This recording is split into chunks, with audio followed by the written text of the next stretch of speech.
But we begin with day 2 of the Democratic National Convention. You saw it live right here on Channel 7. Barack and Michelle Obama headlining the list of speakers in their hometown of Chicago, rallying the party behind Kamala Harris and Tim Walz. Those two candidates not in attendance tonight at the convention hall. Harris and Walz about 80 miles to the north. At a packed rally in Milwaukee, thousands of people in both places. Eyewitness News reporter Jim Dolan in the newsroom with more on the two-city Democratic rally. Jim? Yesterday, Kamala Harris went to Wisconsin tonight to fire up a rally of supporters there. And she left the Democratic convention in Chicago, gathered to nominate her for president, in the hands of an old friend of hers, a man who knows all about how to fire up a big room.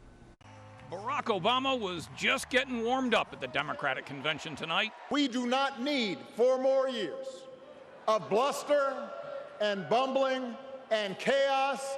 We have seen that movie before, and we all know that the sequel is usually worse. Others had spoken, good speakers, Bernie Sanders and Michelle Obama among them. Who's going to tell him that the job he's currently seeking might just be one of those black jobs? Second gentleman Doug Emhoff gave impassioned support for his wife, Kamala Harris.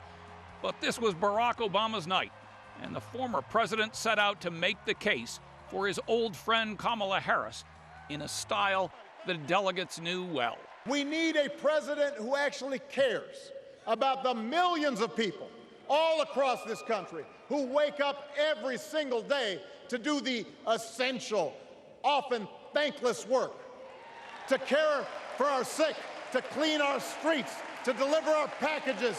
We need a president who will stand up for their right to bargain for better wages and working conditions. New York, how do you cast your vote? Earlier in the night, Democrats held what they called a celebratory roll call and affirmed Kamala Harris as their nominee. We believe in the future.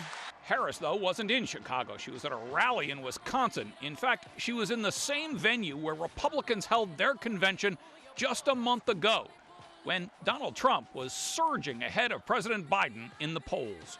Well, trust me, Milwaukee, a hell of a lot can change in 4 weeks. Harris told the packed arena there that she and Trump have starkly different views of the future. Do we want to live in a country of chaos and fear and hate? No. Or a country of freedom, compassion, and rule of law? Former President Obama started his address tonight speaking about Joe Biden, thanking him for his service.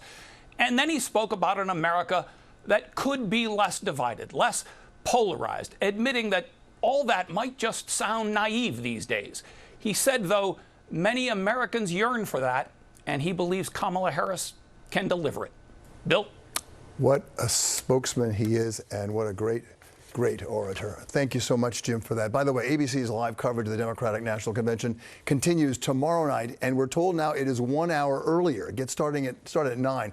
You can also find updates on the DNC throughout the week right here on Eyewitness News and wherever you stream ABC 7 NY.